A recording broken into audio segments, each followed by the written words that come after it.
I was just thrust into this weird position where I had this desire. These things were developing. I had these extraordinary experiences. And through the experiences, I learned, listen, it's about you. It's about your study. It's about what you can figure out, how you can entrepreneur it, how you can be successful, how you can defend yourself, how you can defend your family, how you can do all of that and still live a good life. Welcome to the Ageless Warrior Lab. I'm BJJ Black Belt and Dirty Dozen member Dave Meyer, here to draw wisdom from Brazilian Jiu-Jitsu and the martial arts and explore how it applies to success in business, relationships, your long-term health, and making the most out of your life. What you're about to hear is an interview with Frank Shamrock. Frank is a mixed martial artist, an entrepreneur, a motivational speaker, a philanthropist, and a great guy. Frank was the first to hold the UFC middleweight championship, and he retired as the four-time defending undefeated champion and the number one ranked UFC fighter in the world during his reign. I've known Frank for many, many years. In the interview, I say the last time I saw him was 15 years ago. I actually think it was more like 25 years ago, perhaps, something like that. But he was an absolute legend in his time. In fact, I think that was his nickname. Mark Kerr, who was another fighter at that time, was called the Specimen. But I got to tell you that Frank was definitely a specimen, amazing athlete. And as you're going to see, has just really great ideas, just a really super guy. And I was so happy to get a chance to catch up with him and sit back and enjoy the interview. Frank, it is great to have you with me. Thanks for making the time. Yeah, man, it's nice to be here. Yeah, I haven't seen you. I think the last time I saw you, we might have both been teaching up at Santa Cruz when Jeremy Corbell, our mutual friend, had his club back then. That must have been 15 years ago. Yeah, at a minimum of 15. Yeah. So it would be good if you could tell us about your path into martial arts, your path into fighting. Very interested in hearing anything about that, how it developed. At your prime, I think you were the best MMA fighter in the world. And I don't think people would really argue with that at all. You were just so well-rounded, but obviously you didn't become that for no reason. So anything you want to share about what drew you into martial arts, your path? You also had an interesting start in life. Happy to hear anything about your upbringing. Well, I can say that my path into martial arts was desired and then accidental. The minute I saw Bruce Lee and Chuck Norris and this sort of whole presentation of like martial arts, self-defense, that had a huge impact on me when I was little. And we're talking like 8 or 9. And then at that same time, I got my first stepdad, Joe. And so, because I grew up without a dad, I didn't really know what dads did, but this dad watched boxing. And so my first experience with combat sports, with martial arts, was actually boxing. Huh. And so if you'd asked me 30 years ago what I was going to become, I would have told you probably a world champion boxer, because that's what was on television. That's what was available. That's what I saw. I saw the struggle. I saw the triumph. I saw the victory, the defeat, the communication. I saw what was happening. And I was like, that's what I want to do. Even though I took martial arts for a couple weeks when I was a kid, I never got back into it. And when I tried wrestling, I got kicked out after the first week. When I tried football, I got kicked out after the first week. And I never really got to experience any type of combative sports or even team sports because I had emotional issues. I had something that was going on with me that I couldn't identify and that other people couldn't identify. I was a great athlete and I always was, the first one picked. I was always like the first one, and then the first one kicked off because I had such talent, but I was sort of confused in how to deal with people. My story is I left home when I was 12 years old. I committed my first felony. I didn't know it was a felony. I threw rocks at a train with a friend of mine in the state of California, in a small rural town where the train crosses over a nice little pond. And we would go there all the time. We would hang out. But this day, the train drove by. We threw rocks at it, and I was promptly arrested. Oh, no. And in the state of California, throwing rocks at a train is a felony. Oh, man. And so I was convicted of a felony that was committed when I was 11 years old. And I went to juvenile hall when I was 12 years old. And it was the very first time I left my home. It was the very first time I had a different social experience than what I'd grown up in. And I realized like the way I was being raised was not normal, or at least not normal to the people I was currently incarcerated with. And so that sort of set up this chain of events where I was always trying to figure out how to protect myself and then get out of the situation that might not have been good. And unfortunately, that was my home life. Yeah, when I was 12, I did 10 days in juvenile hall. And it was the first time I got to talk to other adults that weren't my parents. And so when I explained what was happening and how I had gotten to this position, the overarching message was just stop doing it.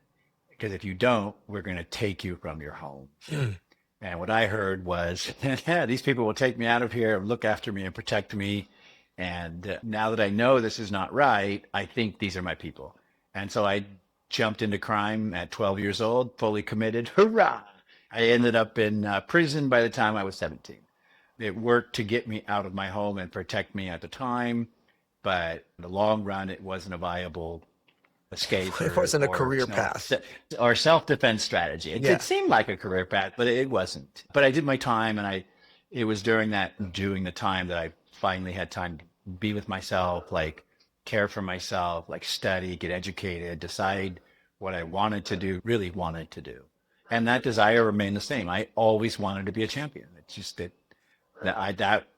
that's what I grew up. That was my passion. I was like, I want to be the guy giving the speech after the victory. I want to tell people how I feel, what to do. Like, that's the guy. And so while I was in prison, this new sport developed, mixed martial arts developed. And it started as professional wrestling turned real with Pancrase and UWFI. And I was educated on these developments. Like, oh, by the way, now it's getting this. And by the way, now it's doing this. And I was like, oh, great. And by the way, now it's on television. And now it's on pay-per-view. And so while I was incarcerated, really just working on myself and building my body and building my mind, this sport was developing. This would have been late 80s, early 90s? The early 90s, yeah, early 90s. So I was incarcerated from 1990 to 1994. Crazy. Yeah. And I paroled April 4th of 1994. April 6th, I was in the martial arts gym, and I spent 16 years there training, teaching, educating. And it turned my whole life around. Besides having a mentor and a coach, like Bob Shamrock was my coach. He's like, hey, you're an idiot. Stop doing this. Try this. This is where you could have success. So as soon as I started applying myself, I took a lot of beatings, but I also started seeing success. And I started seeing the opportunity that would come from applying myself and studying and learning. Nobody knew how to fight. Nobody knew. I was in prison. I can look in a man's eye and be like, yeah, he don't know how to fight. And so I took that knowledge into the real world when I was actually studying this. And I quickly found out nobody knew what was happening. And so I was very lucky to be in an industry that was underdeveloped, where knowledge was the most valuable thing. And I was a nerdy dude who loved learning. And so it was a great opportunity for me to commit and like step into this space of martial arts and martial combat and just be like an open vessel. And I think at the end of the day, that was my key to success. I didn't know how to fight. I was terrified of fighting. So the most important thing was to learn how to fight at its best, at its purest, at its cleanest, where we don't get hurt, where we follow these principles that are proven to be successful. And so I accidentally entered into combat sports with a martial arts mind. And then that mind made me successful through the whole journey. I was put into martial arts. I'm 60, I'm coming up on 64. So this would have been the early 1960s. My parents put me into a jiu-jitsu class because my brother, who was older, was being bullied. And we had a cousin who was a black belt in Los Angeles and, didn't get in a lot of fights or whatever, but I was a good fighter and I did what I had to do in high school and made my reputation or whatever. I was a good jiu-jitsu black belt before I ever heard of mixed martial arts or anything like that. But when I encountered Brazilian jiu-jitsu, I had this feeling like I had discovered this magic thing, and it was very new in the United States. No one had heard of it. I had, in a sense, also had a beginner's mind about that. I had this like, okay, this is just turning my world upside down. My coach Higgin. When I first trained with Higgin, I'm like, I'm a white belt again. I have no idea what's going on. But it was that kind of sense of wonder. Congratulations on getting out of the crime thing, because I know that has a way of holding you in, because all your friends. It's not a good business. You broke free of the orbit from that, which is phenomenal. Yeah. And then you moved into this other thing where you could channel your energy right? And so, okay, great. So now you're training martial arts, you're in California, you're seeing there are these different arenas. You mentioned Pancrase and things like that, the UFC starting in 93 or whatever. So how do you enter into that and how do you come to basically dominate it? I went to Japan first, and unbeknownst to me, part of my value after I got out of prison was Ken Shamrock was building his team, the Lion's Den, and Pancrase had Your developed. adopted brother. Yeah, my adopted brother. And then my adopted dad, Bob Shamrock, was the mentor to the whole thing. Mhm. And so he was mentoring me while I was in prison. Ken was growing this thing, and we were all sort of meeting in this new moment, which was we needed to build a team to compete in Pancrase. And so I was one of the first or second or third, I might have been the third or fourth member of the team that was going to represent Ken and go in this new direction. And when I say new direction, the UFC had already happened, but still nobody really knew about fighting. It was on pay-per-view with some weird spectacle that was martial arts, but it wasn't. And then in the collective consciousness, it was something totally different. And Japan was way ahead of everybody in the social acceptance and collective understanding of what was happening Yeah. and the joy of that happening, the presentation, the experience. They were just light years ahead. Yeah. And so it was sort of this evolved fighting society going, come here and do this. And then simultaneously in the United States, we were developing this, all right, let's figure out the truth and let's get to the bottom of this. So those two energies sort of were brought to Japan. Mm. And then we were sort of mixing that thing together. But in Japan, it was entirely different presentation. They loved the moves and the stuff and the story and all these different things.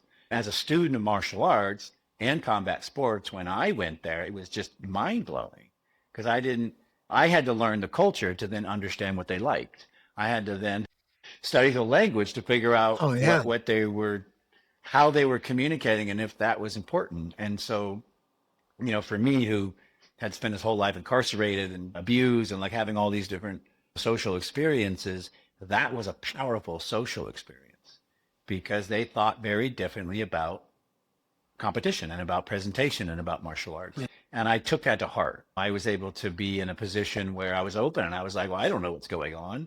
And they were like, well, here's how it is. And so a lot of what I teach and how I still run my businesses, my mentoring, all the stuff that I do is still based on those very simple principles that the Japanese were like, we're here to combate.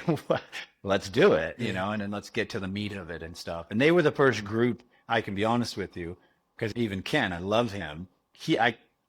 He did not know what fighting was. He knew how to fight with his body. He knew how to win with his machine. Which is an impressive, He big and strong, talented machine for He was sure. amazing. He was amazing. Yes. But when you start, like any business, if you want to scale it, if you want to teach it, if Exactly. you want to define it, if you want to pass it on, then you need systems and mechanics and processes and flows and postures and katas. You need the things that reinforce that thing. Mm-hmm. And what I realized was he didn't have it because he was a warrior. He didn't have time to sit down and figure it out. When your master doesn't know, it's super terrifying and complicated. And then a good student sits down and figures it out because we got to protect everybody. We got to figure this whole thing out. So like I was saying at the beginning, I was just thrust into this weird position where I had this desire. These things were developing. I had these extraordinary experiences. And through the experiences I learned, listen, it's about you. It's about your study. It's about what you can figure out, how you can entrepreneur it, how you can be successful, how you can defend yourself, how you can defend your family, how you can do all of that and still live a good life. That was my journey. And when I look back at it, I had got a ton of responses from this video I did in Italy because they kept asking me, what belts are you? And I was like, you don't understand. I've never earned even a white belt because it didn't exist. So I showed up with my knowledge. I asked all the questions. I wrote everything. I taught everything I knew. I took the knowledge and I went to the next place. Right. But I didn't stay and earn anything. And there's a difference between those people and the journey I was on. We had to figure it out or I was going to get my ass kicked. In a martial arts system, it's okay, figure out the system so we can solve this problem.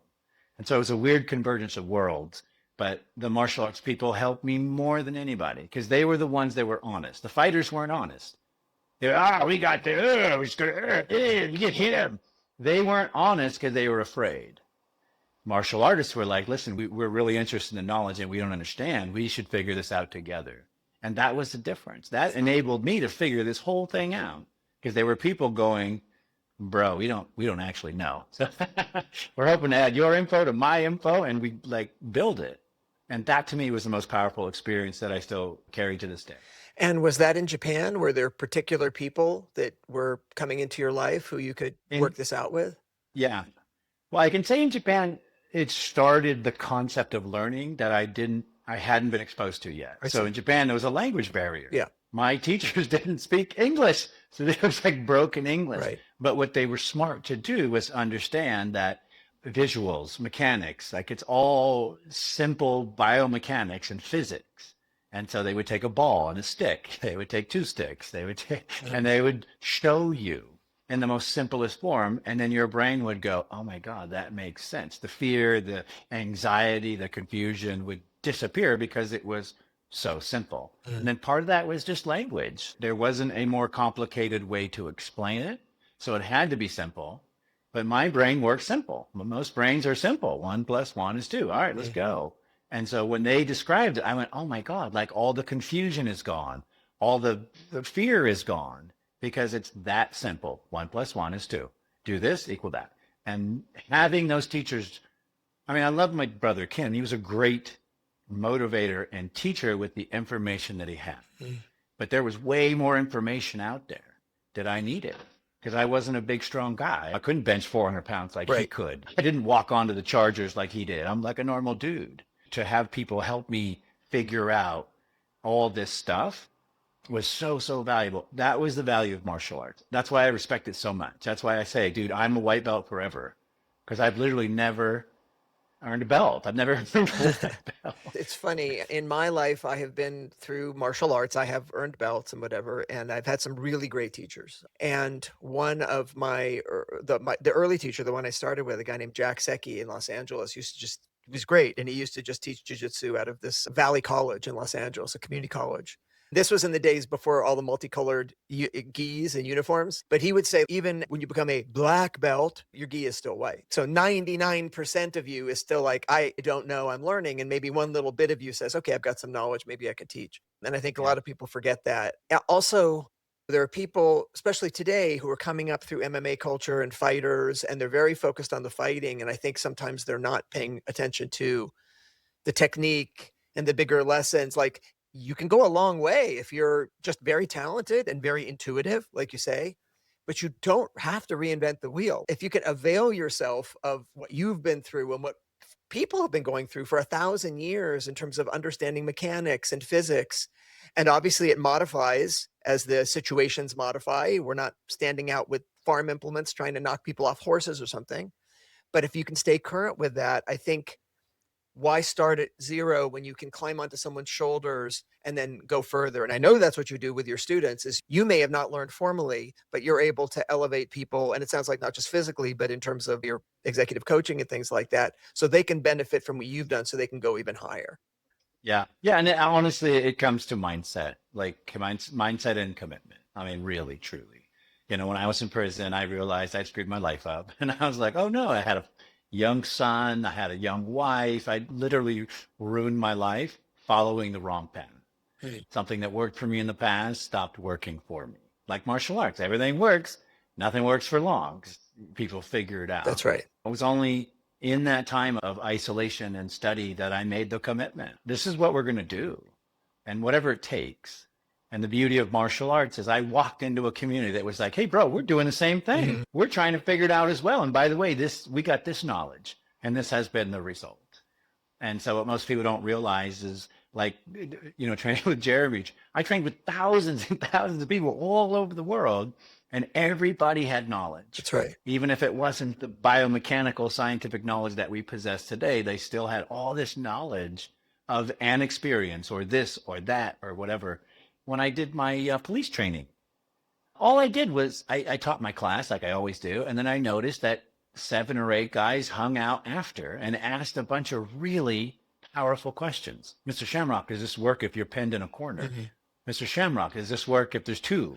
And I was like, what are you talking? What do you guys do? And they're like, oh, we do drug enforcement and arrest and Stockton. And these are the things that we're facing. And I go, bro, like what on earth? I had no idea. I go, why don't you come back to me with all the problems that you have and we'll solve them. And it changed the whole,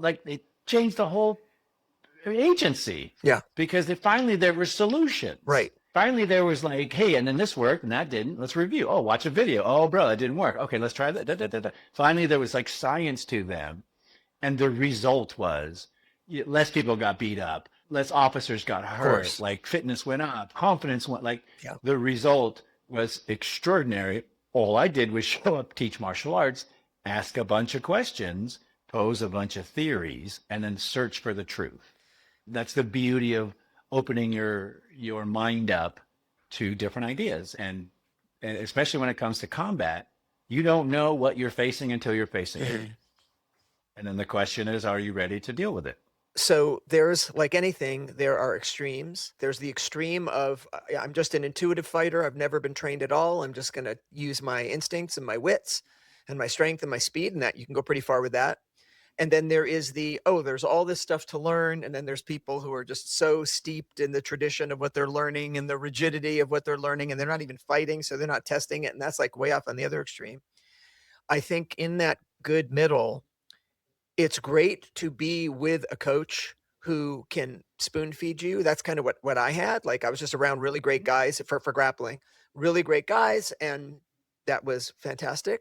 But what you're describing is taking a level of personal responsibility for learning where it's not being spoon fed to you. So you have to be inquisitive and you have to go out and figure it out. This reminds me of a good friend of mine in Australia, John Will, the first Australian BJJ black belt.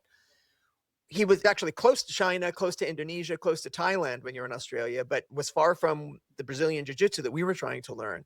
And so he would get it in small bits and then just have to ask these questions. Very similar to you. And I think there's actually a benefit of that, to have people around you who have something to share, but nobody's spoon feeding you. You have to be hungry for it and figure it out for yourself, because if you do figure it out for yourself, you're going to really know it in a way that I wouldn't know it if I can listen to the answer, but I can just ask the question again tomorrow. So I don't really have to pay attention. It's a very different thing. Yeah. And so I hear you taking responsibility for your learning, which is unusual. And that helps explain to me one of the reasons you got so good. That was my commitment. What's the goal? Do this thing, become very successful, and walk away healthy. Right. And that's where people fall down. They do the thing, they get very successful, they don't end up healthy because they didn't study that's how their body works. Those are the biomechanics. This is what's most effective. This is how you'll heal. And to me, that was the science behind martial arts. If you're a real warrior and the war ends, what do? Right.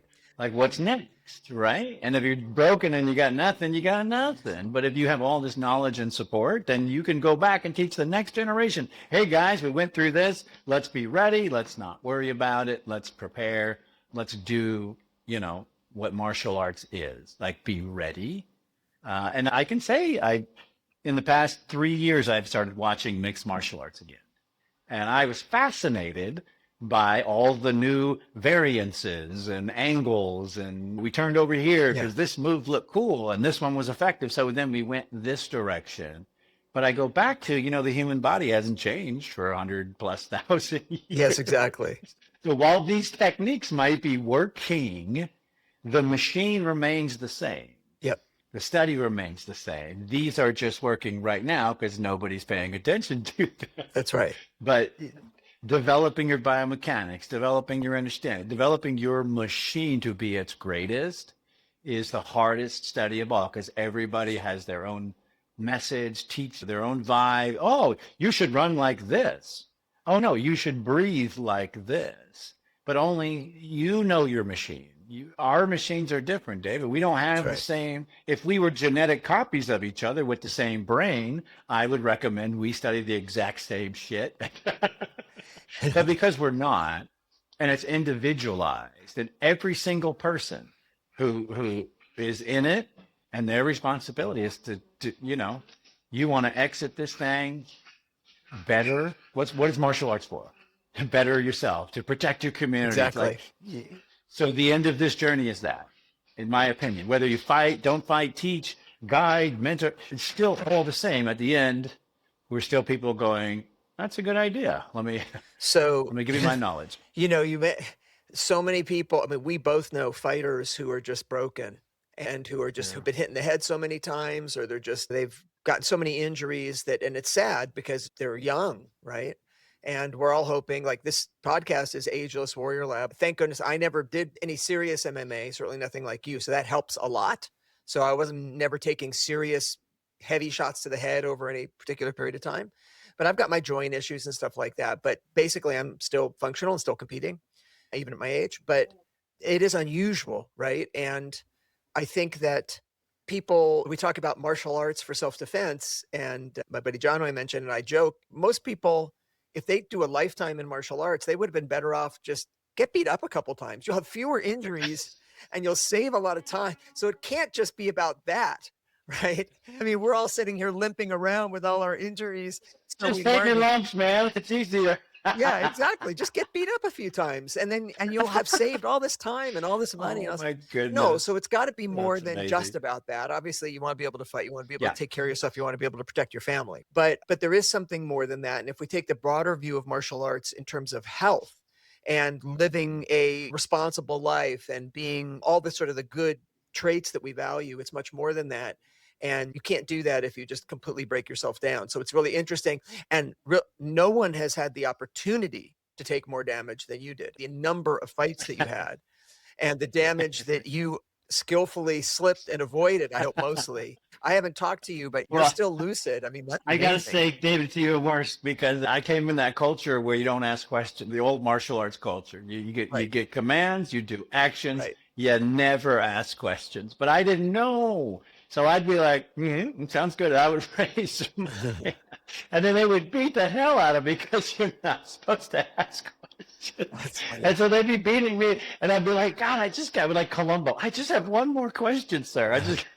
Well, it's because you're clearly a curious, a smart, curious person. And you're a smart fighter, and I'm sure you're smart in everything you do. I think people who are not in the martial arts, certainly people who are looking at MMA now, might think that fighters are just bruisers. And there certainly Yeah, is yeah. are those kinds of guys, those kind of meatheads and people like that.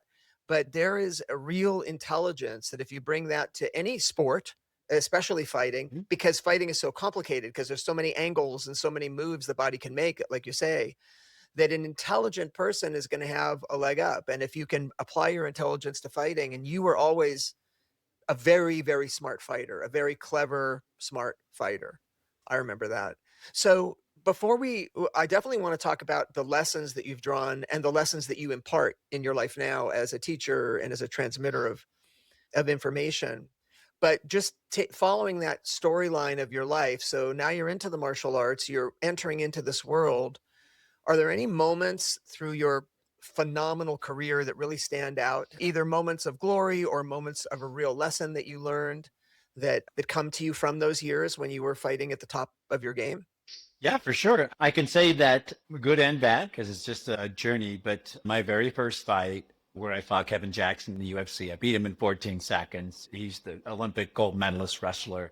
I watched him beat up a bunch of my friends. Like I studied him. I wrestled with his colleagues. Like I knew what he brought.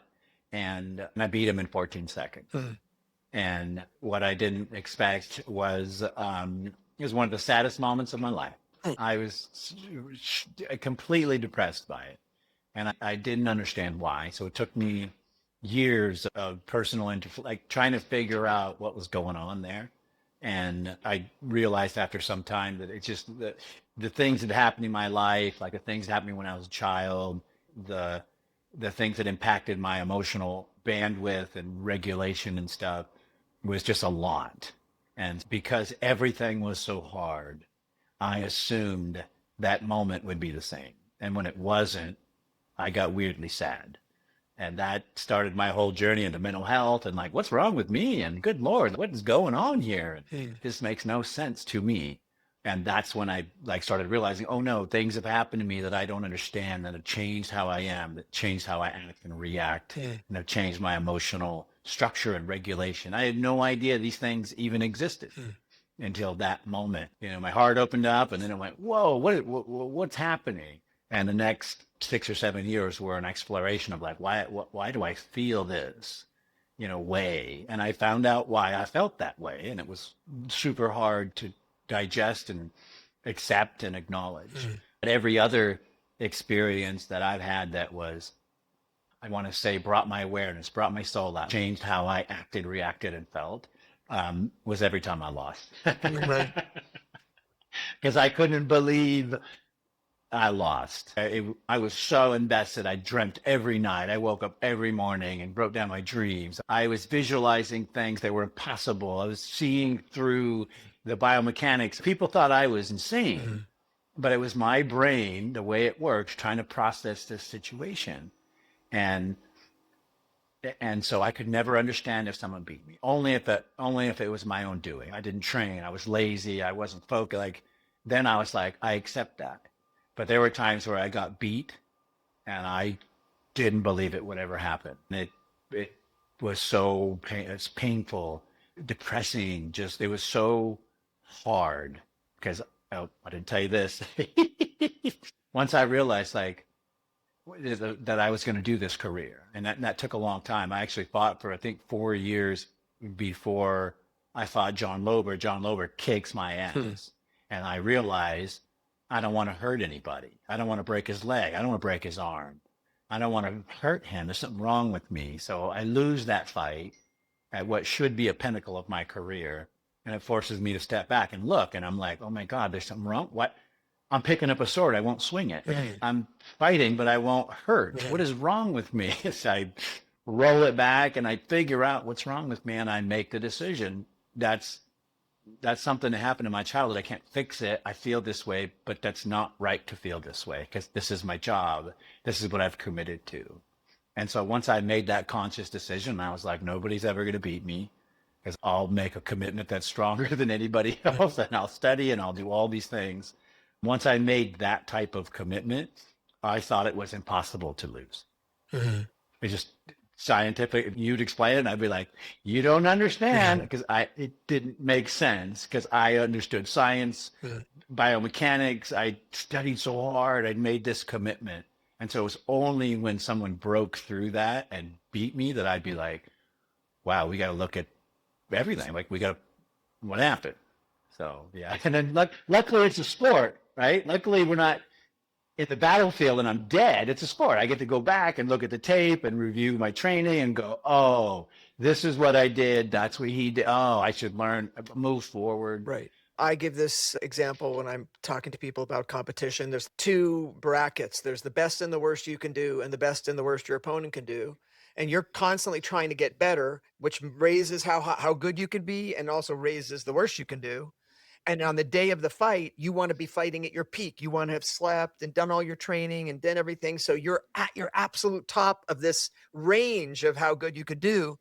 There's this other guy, and his range might, just for whatever reason, be a little bit above yours.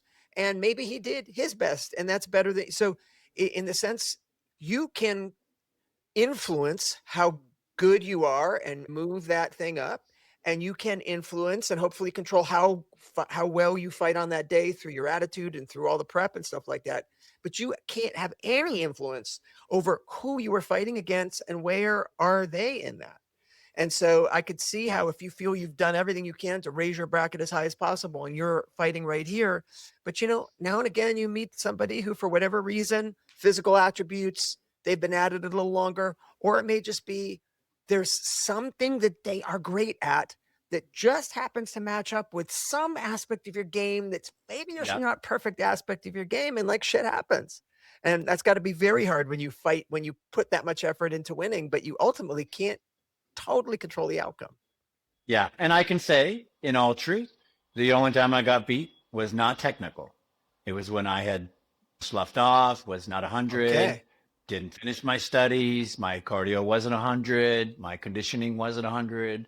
Those are the only times I ever lost. Okay. It was my responsibility, my fault. That's very good to take that personal responsibility, right? To understand what could you have done better. I think that's true in life. Look, there's always things that we can look at where we could say this happened because of some external thing. That's always true. But it's a special ability to say, yeah, but what could I have done differently? It could be like, I don't know, the economy crashed or something, and so I lost my business. Yeah, but could you have seen it coming? Could you have socked away more money? There's always something you could look back at yourself, and it's not to blame yourself, but it empowers you when you realize, hey, I'm not just a victim here.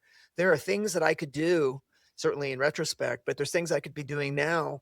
I think that kind of recognizing your responsibility is an empowering thing, right? Because now you can do something about it. I think a lot of people miss the learnings in their competition wins and losses. If they certainly at the amateur level, if they win, they're just happy, yay, I beat the guy. And they don't usually go back and say, yeah, I won, but it took me 3 minutes. Why did my first two takedown attempts fail? Why did he slip out of that first finishing hold? They don't care about that because they just won. So they miss those learnings. And then on when they lose, they often just focus on maybe there was something like, oh, I got caught. And they focus on that and they don't say, yeah, but why did you not beat the guy 5 minutes earlier? Like there's so much learnings from wins and losses, and most people just focus in on one thing and be done with it. And it sounds like you did really analyze things. Of course, you were professional, right? Yeah, I did. And then, but anyone can do it. I Yeah. mean, really, it just worked. It came to be a process. Yeah. I'd be so stressed out that I'm competing the next day that I'd have to do deep breathing exercises to relax. Mhm. And then I still would be stressed out. So I would visualize the techniques and all the stuff I was doing. And then I'd still be stressed out. So I'd go out and do a little flowing and visualizing and relaxation and breathing. And what I didn't realize was I was training my nervous system to perform under those stressful situations Mhm. and to deal with things in real time. Mhm. I was preparing it. And most people don't prepare it. They just go into the situation and then it's times 10 and everything is complicated. You can't figure it out. You can't think straight. But if you can slowly put yourself in that position, that's what I did. People laugh, but the day I retired was the day I stopped dreaming every night about fighting. Every night, the moment I fell asleep, my body started twitching and moving and all techniques started happening and my brain was going and I was wrestling with people and I was watching myself coach myself and I was training with, I was in, I was all in. Mhm. And that allowed my brain just to keep studying. I'd wake up with, oh, I got a new theory. Guys, what do you think about this theory? But because we didn't understand what was happening, so we needed important ideas that anchored this knowledge so we could get further. And so all these things were like, oh, what about the head arc theory? Well, I don't know. Let's study nature. Watch a cat drop. Mhm. Watch a squirrel drop. You know what they all do? Head arc theory. They guide their body with their head, they align their body, and then they're in position to do the next thing. Why can't we do the same thing? Hmm. Why can't we study them? Because if you move my head, my body moves. It's Mhm. head arc theory. Let's study the head arc theory. Turns out it's in 50 different moves and 15 escapes and X number of reversals, and it's a key dynamic, like it is for an animal, for you to reposition your body comfortably. Conversely, it's a key dynamic to control someone's body. We didn't know any of this until I went, it seems like there's a common thing here. Right. It looks like the head arc theory, but it's that type of open thinking that allows people to go, yeah, well, what about this? And hey, I'm built differently. What about this? And hey, what about this? And then it just keeps the expansion going. That's what we needed at that time. And that's what made me so successful. Collaboration, commitment, and then just awareness. We should figure this out. It's the most important thing. That's super interesting. And oftentimes something is like sitting there in plain sight, and it takes somebody to actually point it out and say, look at what's happening here, like you did. It's like once you name it, now people can start to think about it. You know what I mean? In Brazilian Jiu-Jitsu, I remember when I started, I never heard anyone use the word half guard. So if you're caught like with one Mhm. leg, it's this transitional thing between he's in my guard and he's past my guard.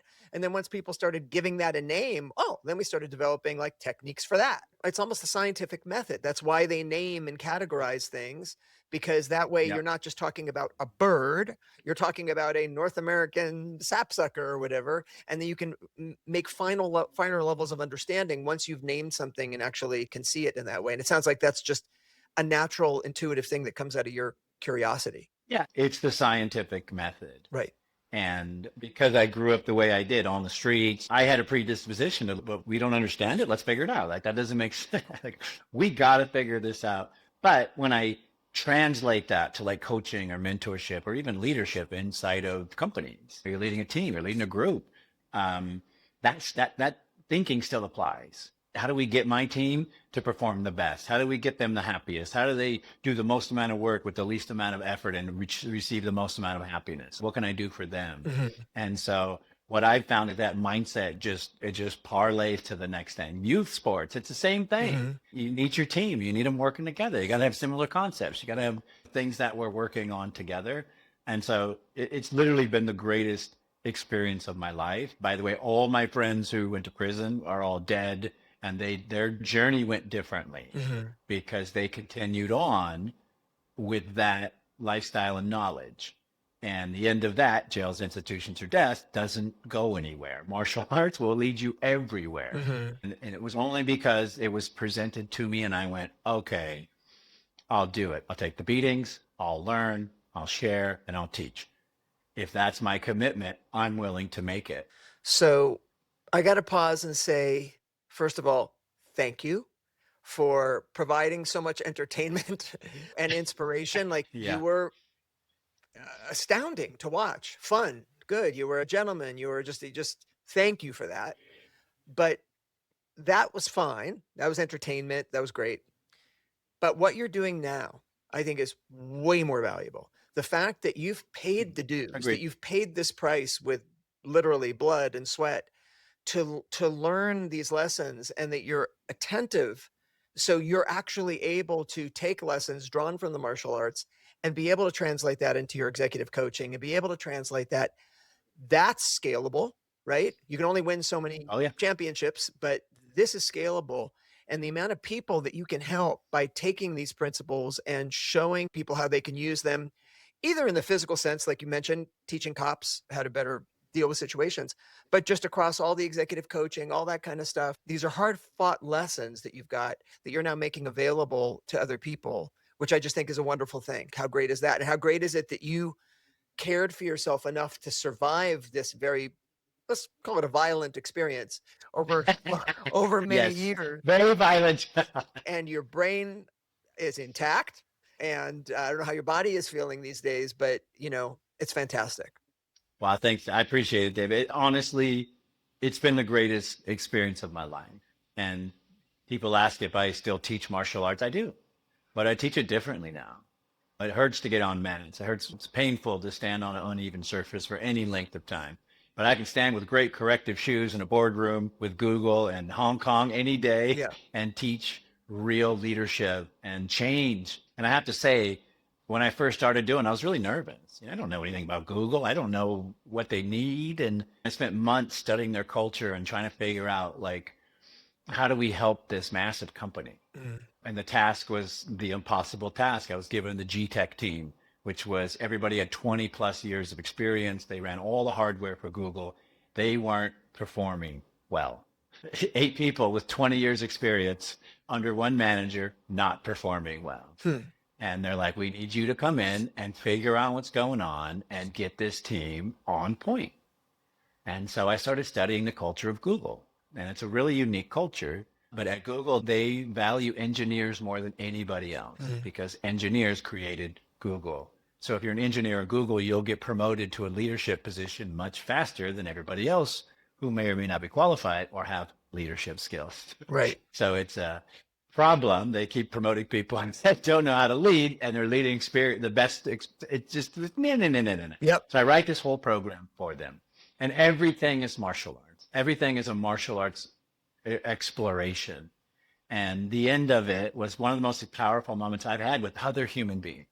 Just complete commitment, complete expression. One woman sobbed for an hour, like she just had this release, this explosion, because she was finally able to share it. And in a setting that was okay. And we had a martial arts setting. And so it cut through all this stuff. It cut through corporation, it cut through all this crap with martial arts. And what I took away from that was not the impact I made to that group. It was one man who came over to me. He was an Indian man. And he said, Frank, I never knew that I should know this to protect myself and my family.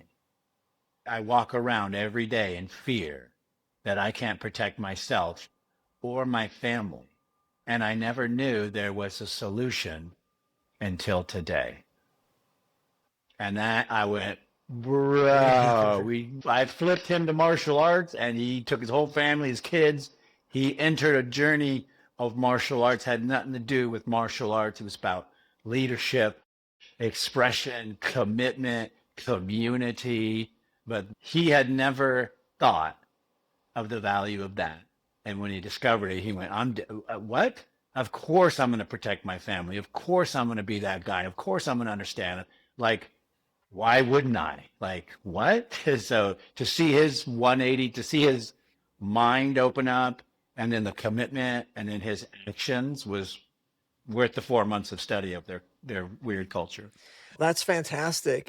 In your executive coaching and things that you do, are you actually bringing any physical exercises, or is it all sort of the concepts? Are you like trust Yes. walks, or let's do some soft hands, try to slap my face stuff? Now, Dave, you're going to love this. The medium is bare knuckle boxing. Really? So I teach all the fundamentals, mechanics, preparation, and activation / team of a bare knuckle boxing group. So I took Google, I split them into 2 groups. They didn't know why they were in 2 groups. They each trained together in all the fundamentals of bare knuckle boxing, which, by the way, requires deep trust and communication, direct eye-to-eye contact, very close proximity, and interpersonal space. While you're doing that contact and communication, it's one of the best things ever to get people really close together and working together under a really stressful, scary situation. We never told them why they were doing this study, but at the end, we told them they were going to fight each other. Bare knuckle, no rules. And that was the game. We didn't tell them until the end that the whole thing was a visual exercise, and all their preparation wasn't really required except for in the visual sense. Right. But I took them on this 6-hour journey where they thought for 6 hours they were going to bare knuckle fight each other at the end of this. And to see them all accept it and be like, that's what we got to do to stay on the team? Okay, Mr. Shamrock. Like, it was a fascinating journey because none of them do martial arts. None of them know what's going on. And so I was able to take it into their world, totally manipulate their minds, their energies, and then send them out the other side just so committed to the team and to the team's efforts and like solving the problems of the team. That's very funny. You mentioned earlier your experience with teaching police. What is the situations that you're in? And that's sort of curriculum design, problem solving. And you definitely have a problem solving mind. That's what you were doing all those years. That's a good skill because you really then can walk into any organization and try to figure out, okay, what is the problem we're trying to solve here? I would say there's 2 things. One is finding out the problem they're trying to solve, and 2, making sure that is the right problem, because sometimes people don't know what their problem is. Well, you know, the problem at Google, the boss was a drunk and he was promoted too soon. He didn't have manager skills. And then he was drinking because he was stressed out because he was promoted without skills. Without the skills, yeah. Well, you know, that's funny. That happens in the martial arts too. People assume you do come up through the belt ranks, and then one day you're awarded a black belt and now you're a teacher. Nothing that you have learned has necessarily prepared you to be a teacher. You're just good at your martial arts. Maybe you're a good teacher, maybe you're not a good teacher. And we all know that you don't have to be a great executor of a sport to necessarily to be a teacher of it. You can understand it. Maybe you can't do it. In NBA, the coach can't beat any of his players at basketball, but he understands more. He knows more. You're unique because you actually are a champion and you can teach. And that's a very unusual combination, I think. But I think just because you've risen within your organization or risen in the martial arts doesn't mean that you're necessarily qualified for this new thing that you're doing. And that's a typical problem in corporate America. You're good at something, Yep. and then you get moved out of that. And now you're expected to be good at something else, which doesn't make sense at all, especially for programmers in Google who have a particular mindset. They're not necessarily, let's just say, people. And then you get moved into a managerial position where you have to be a people person. That doesn't really make sense. Doesn't make sense, as our fighters are not usually the best teachers. That's right. Because they're usually focused on fighting and that study. Right. And the best teachers are teachers because they study teaching and they figure out how people learn. And I can say through my journey, and the reason why I can do corporate leadership and these things now was I learned how people learn. Mm-hmm. I spent the time while teaching to realize, oh, some people learn visual, some people learn audio, some people are physical, some people are a combination, some people are mechanical. And it was only through years of teaching that I realized, oh, if I make a weird sound with this technique, it retains in these people's brains. Yep. And so while I may look silly, 6% of them are like, bing, and we got that group. And when I talk about the angle here, we get this 20%. When I make them do this, we get this other. So it's okay, we got everybody. But it was that process of trying to learn how people learn that was really complicated and hard. It took forever. Now it's organic. But my point was I had two great coaches that I loved, my brother and Maurice Smith. And they were wonderful fighters. But when it came to coaching, I had to meter the information. Mm-hmm. Theirs was, I'm a fighter. We're going to fight. And I needed coaches. I needed, look at my machine, build it for me, understand my body, help me. And so it was like a weird relationship in the early beginning. And the same with martial arts. I had boxing coaches, but I'd have to stop them and say, but it's not boxing, Tony. Right. The knee comes up here. The kick can be here. We have to modify yours for me. And he'd be like, oh, that makes sense. Thanks for telling me. But I had to step in and go, oh, no, I can't put my head there, Tony. It's dangerous. And then he went, oh, that makes sense. So it was just collaborative learning. And I feel like that's where health, fitness, business thrives. Collaborative learning, helping each other, like figure it out. It's a form, you could think of it as cross-training, right? So that's what we used to call, you would study this, you would study that, cross-training. Then as things evolve, it's not cross-training, it's just what you're training. But in specifically at mixed martial arts, you were there at a time when it was really, there were boxers. Like you say, you had your boxing coach. Yeah. You had your kickboxing coach. You had your wrestling coach. And this is something that I've talked to my buddy John Will about too, because he was trying to do that too, synthesize it so that you're not just saying, here's some boxing. Now you figure out what of this is going to get you into trouble in your sport. You have to create the synthesis. And I think what you're describing in terms of the business stuff is a cross training in terms of leadership coaching or health and fitness and fighting. It's breaking down these barriers. Like I do this and I'm good at this, and trying to be someone who can exist in a three-dimensional world and adapt to everything. I think that would be that's the way I would describe it. Yeah. Well, I was thinking this morning, I had someone reach out to me about, they wanted me to mentor, coach them to be a broadcaster, a sports broadcaster. And so I went for a long walk and I realized the nexus of me sports broadcasting, which was, I was a champion for Showtime. And they said, hey, do you want to broadcast? And I went, sure. No study, no preparation, no research. I don't watch sports. I have no idea what's going on. But you do have a good, I show up on day voice. You do have a good speaking voice. I'm confident. I speak. Yes. I teach. I'm in command of my voice. What I'm not in command of is the understanding of how television. I don't know. Right. I don't even watch it. And so I show up, work for Showtime. Moreover, Nalo is my partner. It's my audition. It's live television. And we're getting ready to go live. And he looks at me and I'm just sweating just everywhere. And he goes, bro, you good? You good? I go, Moro. He goes, did you go to broadcast school? I go, Moro, I went to prison. I have no idea what's happening. I go, I don't watch sports. I don't know what's going on. And he goes, seriously? I go, seriously? He said, why did you accept this job? I go, I don't know. I thought I could do it. And he goes, hold on a second. Pauses the production. And in 5 minutes, teaches me all the mechanics of broadcasting. Do this, you turn here, you pass, you comment, you smile, you look, you nod. This is how the machine works. Just the mechanics, just like you jabbed it. Yeah. And I go, seriously? He goes, yep. And the rest of the time, you just respond to my voice. And I go, boop, jump on live television, and that begins an entire 12-year career for me. But this guy's asking, coach, how do I get in there? And I was thinking about my advice because I didn't do what I would advise: prepare, watch, study, learn the mechanics, show up ready. Yeah, but you're a little bit of an unusual beast, right? And if I was going to recommend, I'd be like, listen, Yes. go watch Joe Rogan, go watch Mauro Ranallo, Right. watch ONE FC, watch this, look at the different tones, watch collegiate sports, Right. get a vibe, look at the turns. I know knowledge, Of course. zero. And I would never recommend someone do that, but that's what I did. And it still was successful. Right. So I was going to reply to him and give him just a general outline, but most importantly, say, just show up. Yeah. Just commit to showing up. Just be there, because the rest will happen if you have some preparation. Obviously, there's a myriad of benefits you can get from martial arts training, and there's martial arts training can mean a lot of different things depending upon what martial art you're training. But I think one of the benefits, especially if it's a style that involves some form of combat or some sort of actual competitive sport against a non-compliant partner, is you develop some confidence.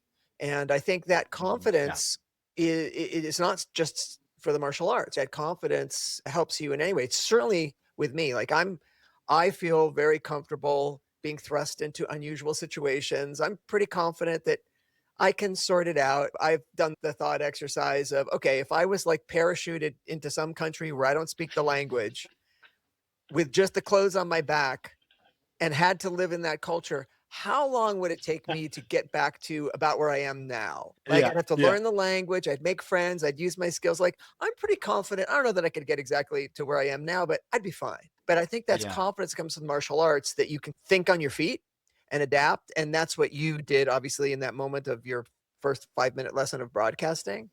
So I think confidence is something you can get out of the martial arts.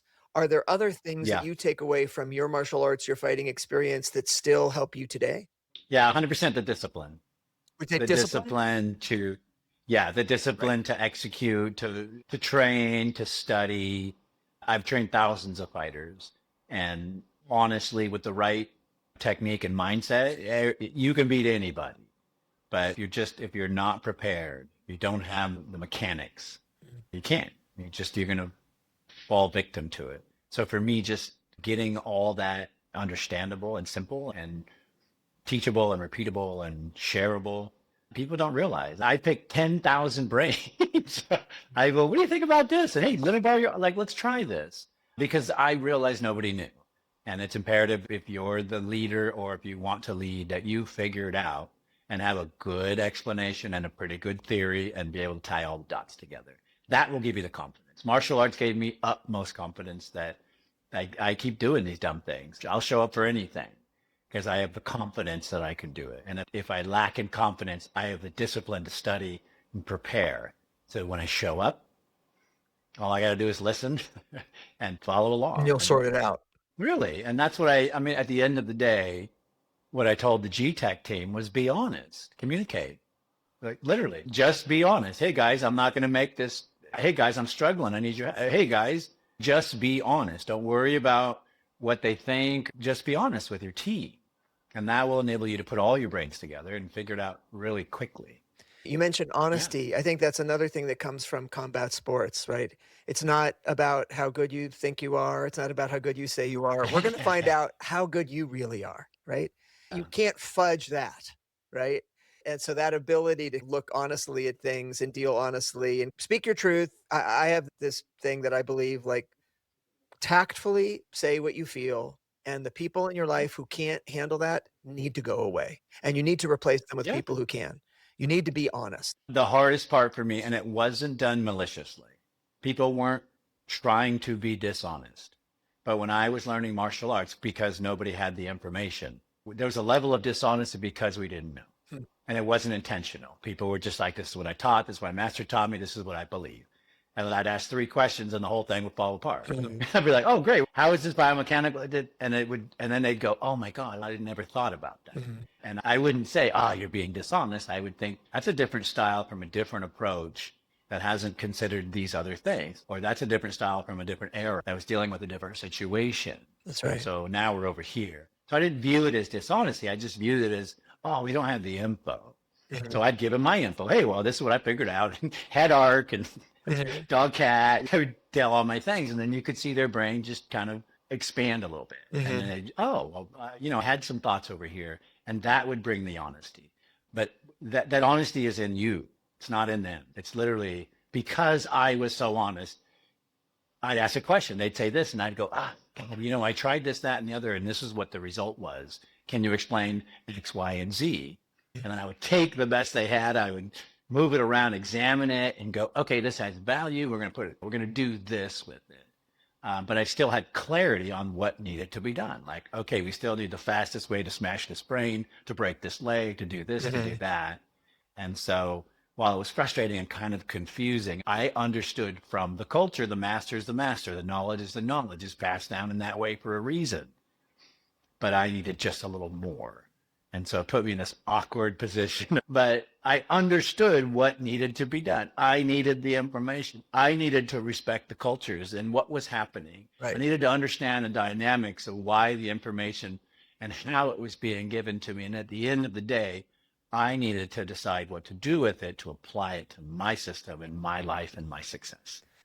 And that's where the honesty thing This is came in. coming back to that, what I noticed in what you were saying about you took personal responsibility. When students ask questions, they're taking responsibility. So often, I'm sure you see Yeah. this in a seminar or something like that, when you used to teach seminars, martial arts seminars, that there'll be everyone sitting around quietly nodding and people are like shy and they don't want to. And if they're not asking, you got to assume, okay, I guess they're either their brain is on overload or they understand what you're saying. If someone doesn't have the courage to just ask a question, and frequently it's the same question 20 other people are asking, just nobody is asking the question.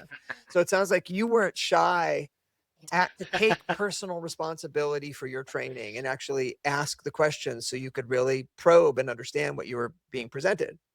And yes, Yes. some instructors don't like that, especially traditional instructors, because that can be taken as a challenge. It's not. You're just trying to understand. When I would teach seminars, I will always encourage questions. And if someone was asking too many questions in the sense that it's inhibiting my ability to teach or something like that, I would just say, look, when you say, what if the guy does this, then what'll happen? Or what if the guy reacts that way? The answer is always going to be, then you do this, then you do Yeah. that. But so stop asking me what ifs because you don't have all the then yous. Trust me, there's a lot of then yous. But let's just stick with this one thing and move forward. But I appreciate that. You want people to engage and ask questions. And as a teacher, and I'm sure you're experiencing this too as a coach, teaching is a great way to learn, right? It's Yeah. people The best. reflecting back, making you think of things that you didn't think of before, forcing you to pour over something that maybe you were doing intuitively. Are you having that experience too?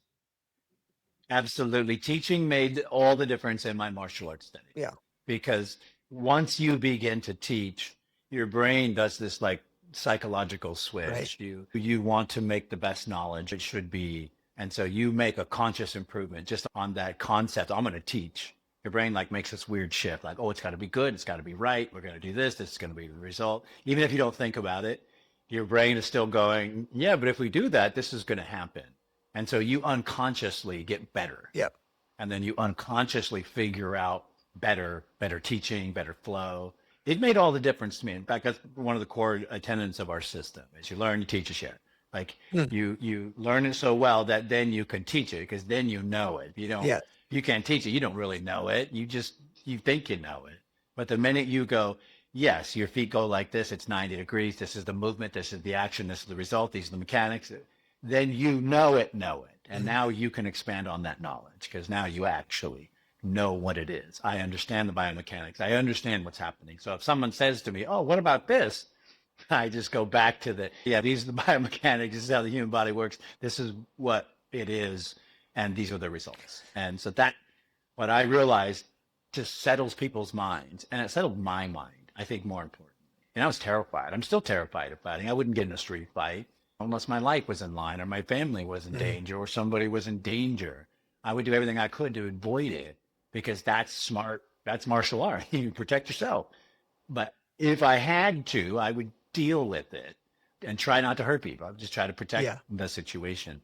But the fact that I have all that knowledge and I've gone through it and I've taught it and I've experienced it and I understand it. When it happens, I don't go, oh, no, I go, oh man, it looks like the situation's happening and we're going to have to deal with it. It's just a process. Okay, well, we know what to do. That level of confidence is what, and understanding and control is what that Google employee felt and saw for the very first time. And it changed his life. And wait, I don't have to be this way. I don't have to feel, oh my God. Wow.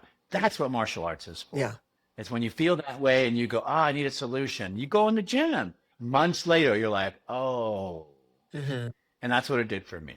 I always laugh because people say, what was your biggest sales? What was your biggest product? And I'm always like, the UFC. Like 100%. I convinced America that cage fighting was a great idea. It's not really a good idea. Martial arts is a great idea, and everything associated with it is a great idea. Fighting in a cage for money for whoever's running it is not a good I got to idea. tell you, Everything in front of that is amazing. I got to tell you, fun fact, it must have been 1990, right after I started Brazilian Jiu-Jitsu, and I was teaching Jiu-Jitsu, just a little community center thing. It was actually a fencing center in Culver City, Los Angeles. I'd just been exposed to Brazilian Jiu-Jitsu. I was starting to meet people, and I don't remember the name of the guy. You might know him, the guy who started Semaphore Entertainment with Horian, right? The start of the UFC. And somehow, I don't know, maybe he heard that, oh, I'm training, I know the Machado brothers or whatever, but I speak English. And so he said, hey, I got this idea. You've seen the Valley Tudo stuff because they had the tapes and stuff. And we're thinking of bringing it to the United States. Do you want to help with that? And I said, I don't think it'll work here. Like it's too it's too violent. Like, and in truth, it kind of was Too soon, at the too start. soon. It was too violent. Yeah, it's too soon. And it Yeah. almost didn't It was work, too right? soon. But Yeah. I just laugh at that because I have a few things in my life where I'm like, man, did I call that wrong? Like couldn't have been more wrong. Before you were teaching people that cage fighting was a good idea, I was telling people, nah, it'll never work. Not a good idea. It's not a good idea. Art Davies was his name. He started Semaphore Entertainment with Horian Gracie and Bob Meyerowitz, who, of course, you know well. I love that. Yeah, Bob was he was my first boss, and he used to take a car every morning from upstate New York into the city, and he would share that car with a gentleman who just happened to be the president of the World Karate Federation. And so every morning they'd have the same conversation. Hey, Bob would be like, hey, Bob, why can't this guy fight that guy? Yeah. And the karate guy was like, no, it doesn't work like that. It doesn't work like that. You can't do that. It's against the rules. It's against the rules. Every morning it's like, no, you can't do that. You can't do that. So Bob went, that doesn't make sense. Like, what? And so, yeah, so he leaned into it. Yeah, what a great guy. Just visionary of music, visionary of arts. He saw what the possibility was. But to your point, it was too soon. I did the most amazing things that have ever happened in this sport to the smallest audience that ever existed because we got kicked off of cable for years. Yeah. And we lost 90% of our audience. Yeah, it is what it is. But yeah, I don't think cage fighting is a good idea, but I'm 100% sure martial arts is. Yeah, I hear you. I want to be respectful of your time. I have a couple more questions, just if you have any thoughts. You hear people ask this a lot, but I do think it's a good question. Have you changed your thinking on anything big throughout your life that jumps up? Something you used to believe was true that you think is not true now? And another version of that, which is actually my more favorite question, is what do you think people are getting wrong that people are missing? Yeah. That you could just tap them on the shoulder and say, you're getting this wrong.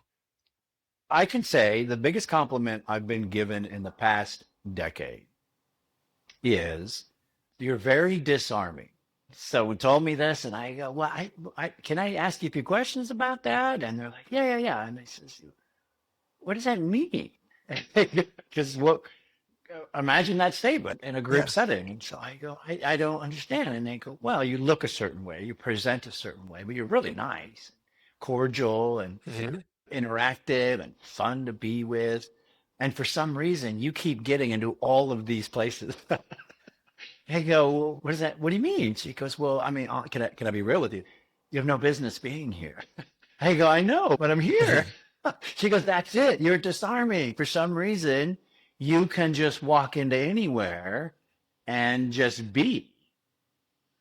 And so when she said that, I realized, oh my God, that's exactly what I do. I just wander in. I'm like, hey, everybody, how we doing? And I just join with their energy and their fun. And it doesn't, like, it's just not a thing. Like, I'm not And I'd never thought about it until that woman said it. Diane, I go, what do you mean? And I thought, and then since then I've thought about it a great many times. But that's what enables me to go into Google and Mhm. speak as a leader and go into these places. People are like, man, he really seems like he knows what he's talking about. Hmm. And it's because I am. I've thought about it. I've studied like I know. Mhm. But there's something about this martial journey and the fighting journey that people just do. Come on in. He looks scary. He looks scary, but he seems nice. Come on in. And then I'm in and I'm doing the thing. And Well, look, I had never realized the value or impact of that until she said that. yeah, being a person who is relatable, being a friendly person absolutely opens up doors. There's no question. Yeah.